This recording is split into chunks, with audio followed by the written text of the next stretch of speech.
Cool. So, hi Bec, how are you? Just to do a very quick introduction to yourself. Sure. So I am Bec Wright. I am an FEI dressage rider and coach, originally from Australia, now living in the UK. Cool. And you know me, I'm Rachel Cox, the Equine Confidence Coach. I live in Ireland, and we're having this chat as one of my conversations with. And Bec was one of the people that I asked, because a lot of her Instagram posts have been really, really, really strong on mindset and mental resilience, and approaching riding with the whole mind, body, and soul. So that was kind of where I thought we'd start from. So Bec, you have an absolutely beautiful chestnut mare called Maze, who goes beautifully well. But I did notice the other day, you put up a blooper video, which I thought was fantastic, because like everybody on social media always puts up their best of. You never get the bloopers. So I thought yesterday I'd join you. I tried to do a video to introduce the YouTube channel, had the camera out and everything, and the horses had just kind of totally disappeared.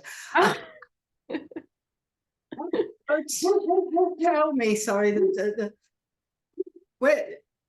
I know a lot of people do like to put, I mean, everyone likes to put their best face forward, their best foot forward, their, full show bling on view. But what would you say would be, reason for putting out the bloopers and showing people that, no one's perfect, and we all fall off, we all get covered in mud, we all tip over, we all get frustrated, and how would you say, what would you say is the importance that we all share that on social media? Yeah, I mean, you pretty much said it all there, Rach. I've noticed, and it's been a bit of a conversation, certainly on the accounts that I follow in the last couple of weeks, that social media has really gone hard down the line of people only show everything being perfect and pretty.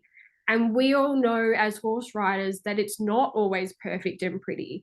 And if your page, you only want to show those like really perfect moments, then of course that's totally up to you. Everyone should do what they want on their own page. But for myself, as someone who people do come to learn, to see someone who's doing it as a living, I think it's important for me to be authentic. And when you're bringing your horse through the levels, and even when you have up levels, things go wrong. You don't have perfect moments 45 minutes of your ride, and that's okay. It's actually totally normal part of the process. So I think for me, I try to keep my page, I know that this is a bit of a buzzword, but I try to keep my page really authentic so people can know that it's okay that things aren't perfect all the time, no matter what you see online. It was a really scary thing for me to do, actually, because whilst I've done it, I've talked about it on my stories and that sort of thing before, stories go away within 24 hours. So putting something up that was permanent, I did second guess that, because whilst I look at the video and I go, okay, that's it. That's a young horse. They're having a moment. Things aren't perfect. That's great. There are a lot of people who are experts behind their computer who will find something to really come at you about. And I think for myself, my priority is always the well-being of the horse, and that they're happy in their work, and that sort of thing. So I was a bit scared to put it up, to be totally honest. But I thought, well, you know what? This is reality, and this is my page, and nothing is going dramatically wrong. So have a go. Just put it up and just be honest that this is how life is when you're training horses. So yeah, I guess for me it was just, as I say, putting it up to say, yep, this is life. These things happen, and even when things look amazing, we all have those moments where it isn't amazing, and that's okay. As it should be. What is it? We have the only sport where we're relying on our equipment to kind of cooperate with us most of the time. Exactly. Doesn't always happen. Exactly. And whilst on the topic of keyboard warriors, I mean, like, ugh, I'm going to completely show my age here. I was so lucky that I was kind of like young before all of this. But even back when I was young, you know, you had the warm-up arena, which was probably the worst place in the entire world. Right. You'd have people not only charging all over the place and knocking you offline and like taking you out of your focus, but you'd have like their friends bitching at the sidelines and saying, oh yeah, definitely, nice horse, shame about the rider, and you know, all that jazz. all that jazz. And now, of course, you know, you've touched on it with the keyboard warriors. It's not just the warm-up arena in your local show now, it's the entire world have a go at you. And you know, one of the things that I work with is to try and focus your mind and to push out those thoughts, because what someone's saying is invariably going to hit something in your brain that's going to spark off your inner critic. Right. And there's nothing worse than your own inner critic. Yeah. So, absolutely. Yeah, we're all tough enough on ourselves as it is. Oh, absolutely. So how do you approach both, I mean, at a local show warm-up arena, the bitching that goes on, all the way up to the keyboard critics that you probably inevitably get, you know, the ones that, oh, you're wearing spurs, or you're wearing a double bridle, or you're doing this, or you're doing that, and how do you cope with that? How do you build up? So I would say it's taken me actually a really long time to get to that point. I would say probably only in the last couple of years of riding have I gotten to the point where I can deal with it. It used to really affect me. Ever since I was really young, I've heard people on the sidelines and people commenting, or heard, you know, things through someone. I mean, I remember being 13 or 14, riding at Pony Club. I'm not sure what the levels are here, but I was sort of riding in the top level at Pony Club. I did have quite a nice horse, but she was really, really difficult. And she moved really well. So she would either go amazingly at a competition and we would get, you know, like a 75, or we would get a 55, because there was no in between, because she was super hot. And I remember on, you know, a particularly good day where I had done well at the competition, going to check my scores and standing by an older lady who said, oh God, I was beaten by that kid. And I was literally standing right next to her. She just didn't realize that it was me who'd been riding. And I was just like, oh, okay. And then her friend said to her, oh yes, but did you see the horse? Of course she would win on something like that. And so it totally shut down kind of, you know, they had no idea that, you know, the week before the horse was bolting off on me, or, you know, like they have no idea about the background. So they made a snap decision about me in that moment because of the way they'd seen me for the 3 minutes of a test. Now, social media is almost a reflection of that, where people see you for 30 seconds of a video that you put up, and they'll, a lot of people will find something to come at you about. The way that I've learned to deal with it is that unless someone is invested in you, it's your coach, your friends, your family, it actually doesn't matter what they think. Because even if someone is trying to be well-intentioned, if they don't know you, they don't know your story, their opinion, I'm sorry to say, doesn't actually really matter. It shouldn't affect you. I know that's easier said than done, but understanding that has made a massive change to my life. So yeah, I've really just tried to work hard on just saying, okay, people can say to me, oh gosh, you're wearing spurs, or why do you have your horse in that double bridle, or why doesn't your horse spend more time out in the paddock? That's so cool. They don't know me. They don't know my life. They don't have my best interests at heart. So it doesn't really matter. Yeah, I think that's one of the Totally really agree on that. things. The really important things to get, especially to younger people, is, you know, who is this person to you? Yeah. Are they somebody that you know? Are they somebody that you care about, or are they just some passing person in the background?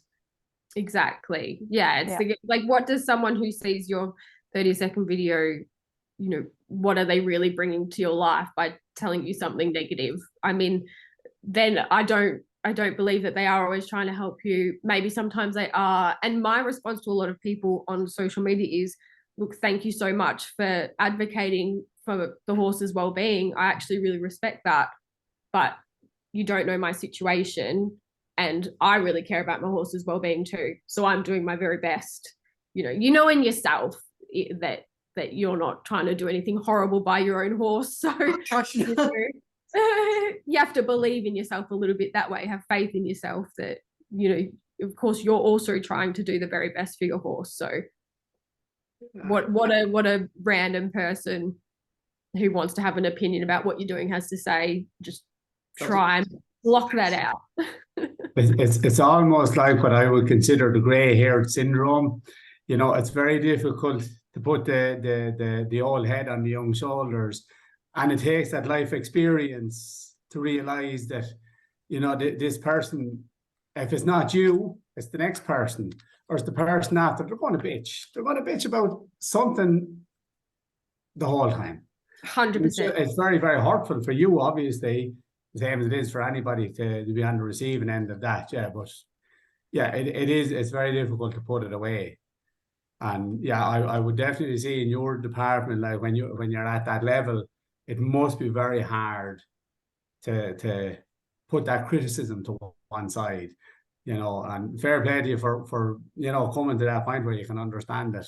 Yeah, look, they don't matter anymore to me. So yeah. It's definitely it has taken me a really long time to get to that point, because like I say, personally,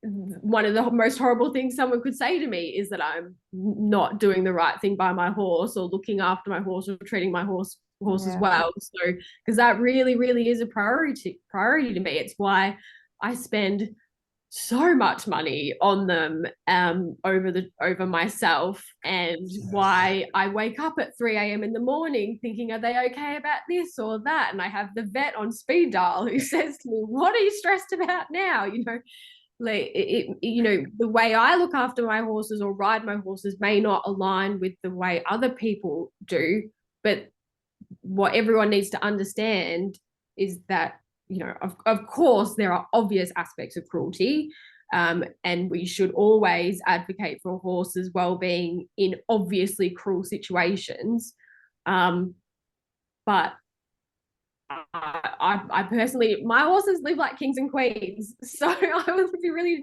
enjoy to be looked after that well. And a performance horse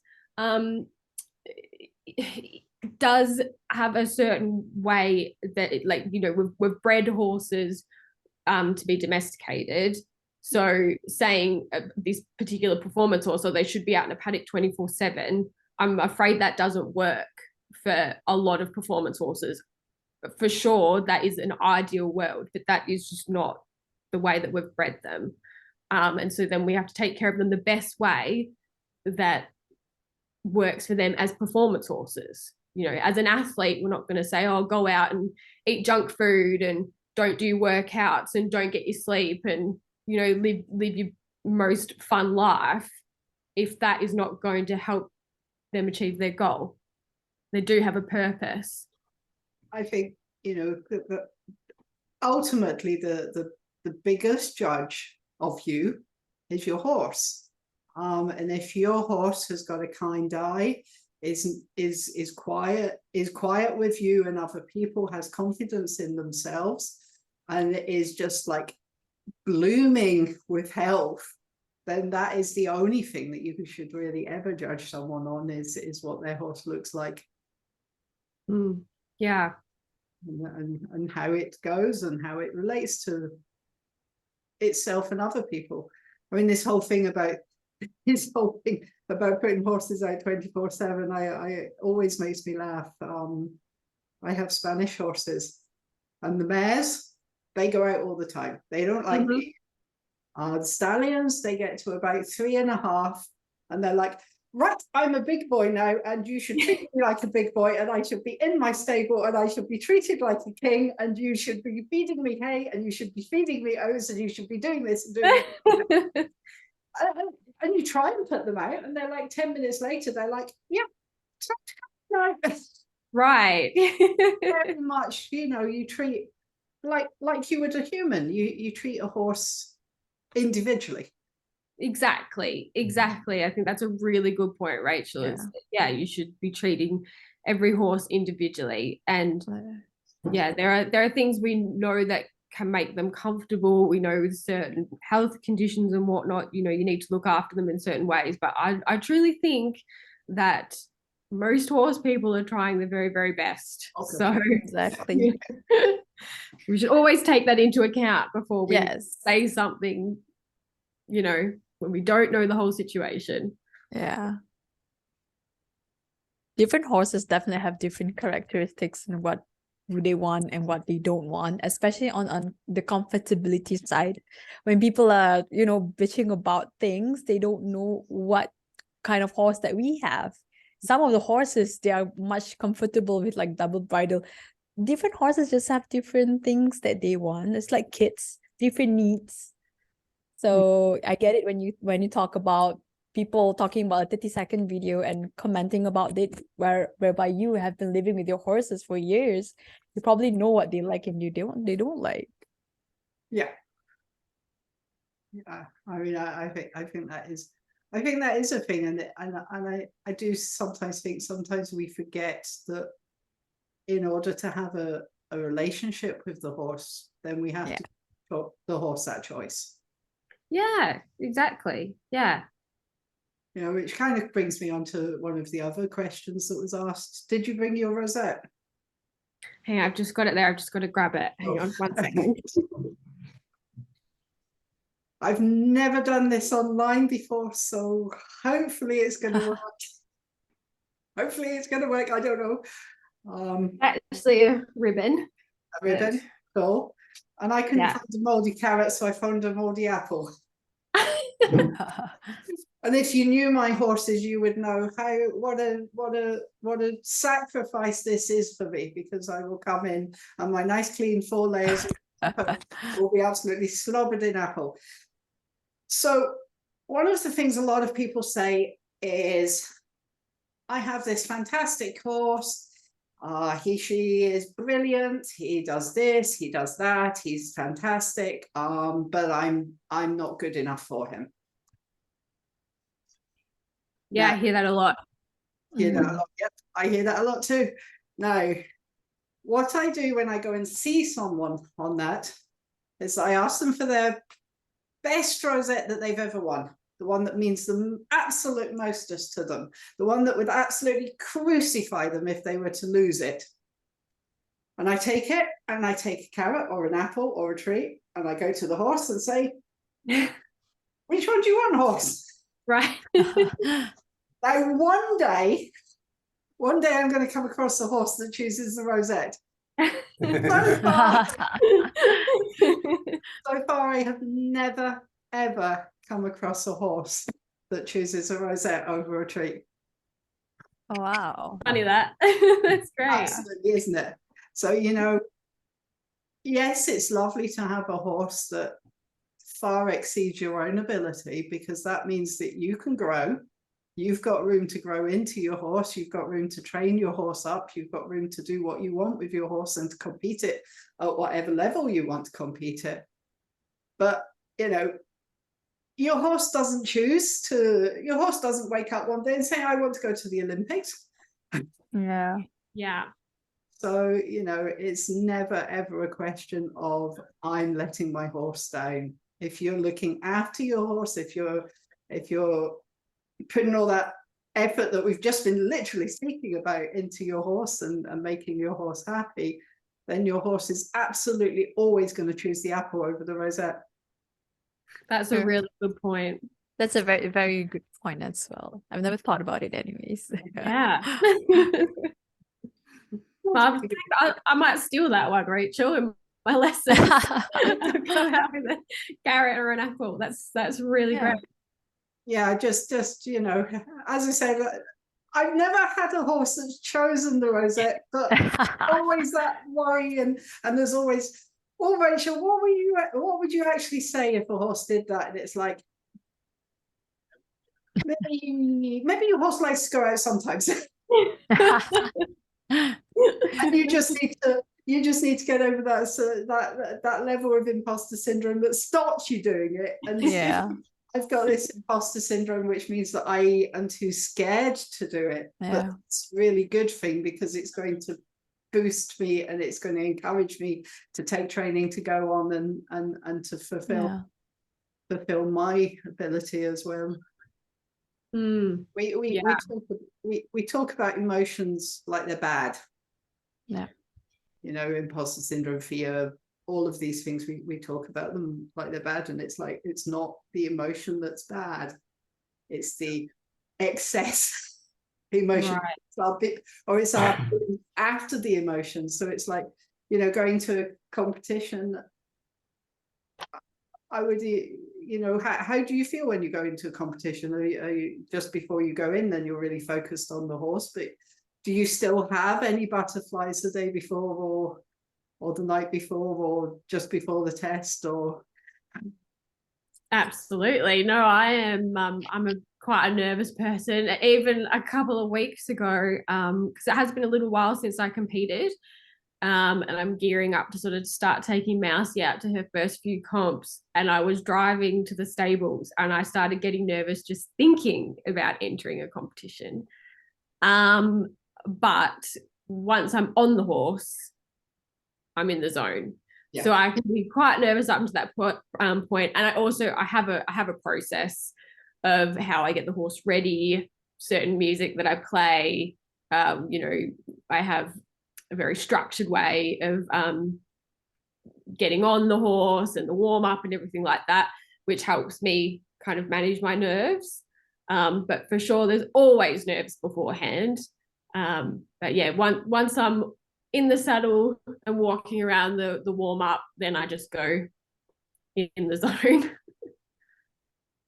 But it's great, isn't it? Because if we were never nervous, then we'd just be like, right. Yeah. Yeah. Because you, like, I mean, I pretty much always, unless you are on a horse that you're really seasoned with and you've been competing on that horse for, you know, a year or a few years or whatnot, I think you can always just go along and say, okay, well, my expectation for today is that we're going to have a good warm up. And so if you have a good warm up, then you're happy. You can say, oh, I want to achieve X mark in this transition because last time that wasn't so good. So I find kind of approaching things that way means that you can have slightly, like, still have expectation. My point is that you can go along still wanting to do well, but it's not always about winning. And so then you can kind of, you know, like, take positives out of your day, even if things go terribly wrong. And I think that always helps with competing and nerves and things as well. If you can always find a positive in, you know, maybe it was just that they loaded really nicely and traveled really well. You can always find some sort of positive to help combat the nerves so it doesn't overtake you. I mean, I think that's a really good lesson in riding anyway, you know, going out the day after, you know. When I was young, we were always told, especially with youngsters, always finish on a good note. You know, even if you've only been in the saddle for 5 minutes, and maybe they're a little bit bouncy and they're a little bit not listening and they're a little bit, you know, the focus isn't there and it's not going to come. You know, sometimes you just know it's not going to come. So even if after 5 minutes you have a couple of minutes where you've walked around in a quiet circle, then it's like, that's where I'm going to end it. Yeah. It's really, I think that's perhaps one of the other things that maybe it would be great if people can get is you are only competing with your horse against yourself. You're not competing against everyone else. And that's perhaps something that's one of those messages that's kind of really, really important. I'm just going to have a very quick look because I know there were some questions. Yeah.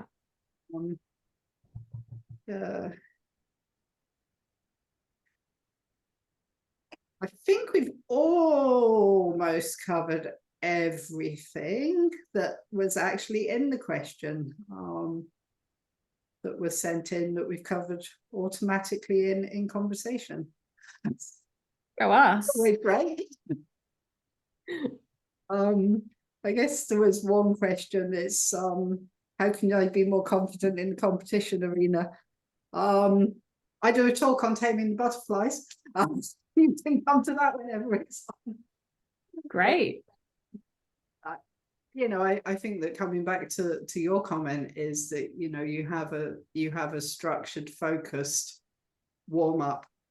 I was saying the other day to someone that, you know, as horse riders, although we would probably never admit to external superstitions, we have these crazy internal ones. You know, mine is I won't ever ride with my glasses on, and if suddenly halfway around when I'm riding I discover my glasses on, I'm like, I've got to get off and take my glasses. Which is one of those weird things, and you hear about various eventers that have always got to wear the same pair of pants or the same sock, or right, the same left sock on before the right sock. So you know that although we joke about it, that level of focus that you have that's structured means that you can definitely get into that zone, which really helps onto that. Yeah, absolutely. Yeah, I think if you find things that work for you that help you concentrate, then do them. Who cares if other people think they're weird? Just do what works for you. I think that is one of the things. It's like, you know, as long as you're not doing anything dangerous or harmful to you or your horse or other people, then who cares? Exactly. Yeah, exactly. So I always like to end these things on 3 things that you would like to get out to the wider world.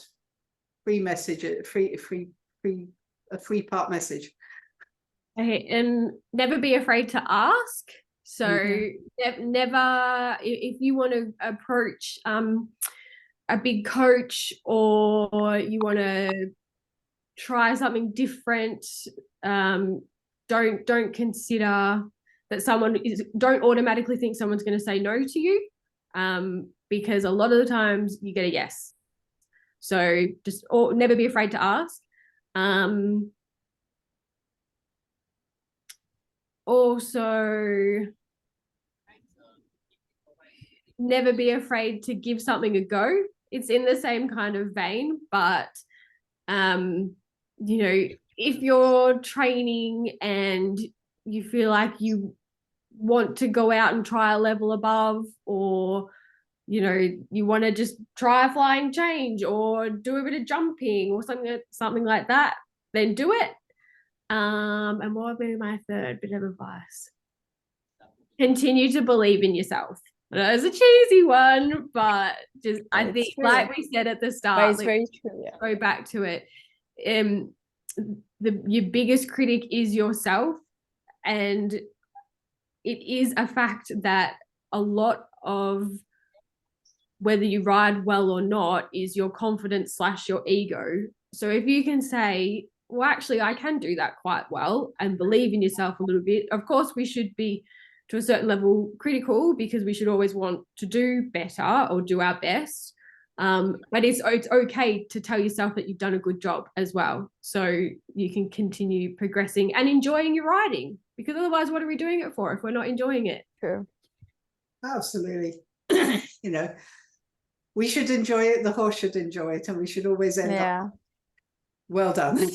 Exactly. Yeah. I guess that's probably a good place to actually end, because we've taken up a reasonable amount of time, and and Yeah. everything. And thank you ever so much, and I hope you've all enjoyed.